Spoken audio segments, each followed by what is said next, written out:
A massive $900 million investment has just landed in South Africa, signaling a tectonic shift in how the African continent connects to the global economy. This isn't just a corporate deal, it is a declaration of digital sovereignty.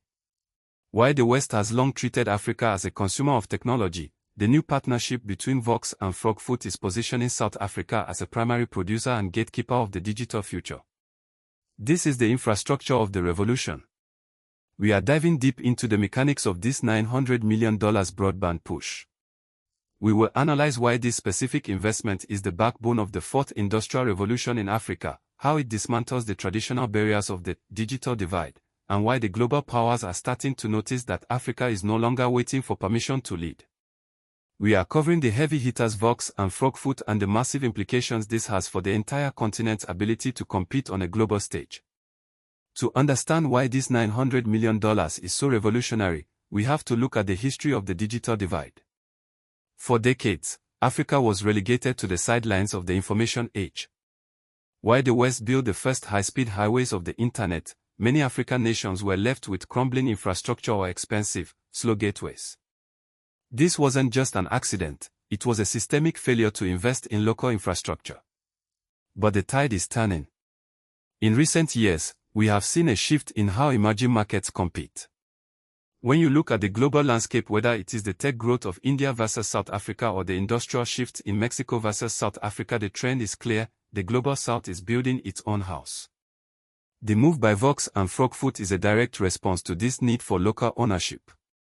They aren't just laying cables, they are building the rails upon which the next generation of African fintech, e-commerce, and education will run. Now, let's break down the current situation. The $900 million isn't just a number, it is a massive infusion of capital specifically targeted at expanding fiber to the home and high-speed backbone networks. Frogfoot has already established itself as a leader in this space, but the partnership with Vox scales that ambition exponentially. They are targeting the areas where the economy is moving fastest.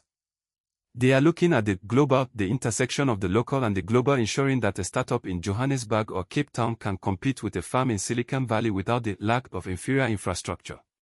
This is about removing the friction of geography. Like this video help more Africans see this story. When we look at the players involved, we see a strategic move toward independence. Vox is a powerhouse in telecommunications, and Frogfoot is a specialist in fiber infrastructure. By joining forces to secure this funding, they are creating a moat against the monopoly of traditional Western-centric providers.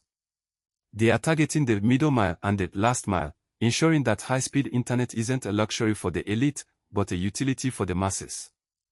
This is the cornerstone of the Africa Rising narrative.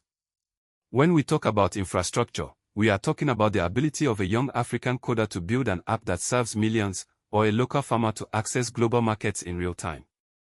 These are the tangible results of a $900 million investment. This moves us into the broader Pan-African implications. This isn't just a South African win.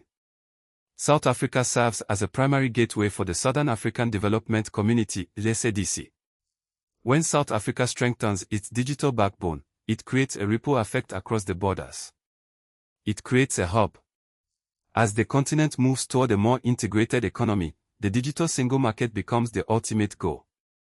By building a robust, high-capacity network, South Africa is positioning itself as the tech hub for the continent. We are moving away from a model where Africa is a consumer and toward a model where Africa is a hub. This is the very definition of Africa Rising. We are seeing the dismantling of the old colonial structures of information where the West controlled the flow of data. Now, Africa is building its own pipes. What does this mean for the future? It means that the next decade will be defined by digital sovereignty. When a country has its own high-speed, high-capacity infrastructure, it gains the power to dictate its own economic terms. It means the rise of local tech giants that don't have to beg for hosting on foreign servers. It means a generation of African youth who can work globally from local soil. This $900 million investment is the foundation for that reality. It is the difference between being a spectator in the digital age and being a protagonist. Africa is no longer waiting for the future, it is building the infrastructure to host it. Subscribe for honest, Pan-African analysis you won't find on CNN or BBC. The reality is that the world is watching. The shift in power is not just in the physical realm, it is in the digital realm.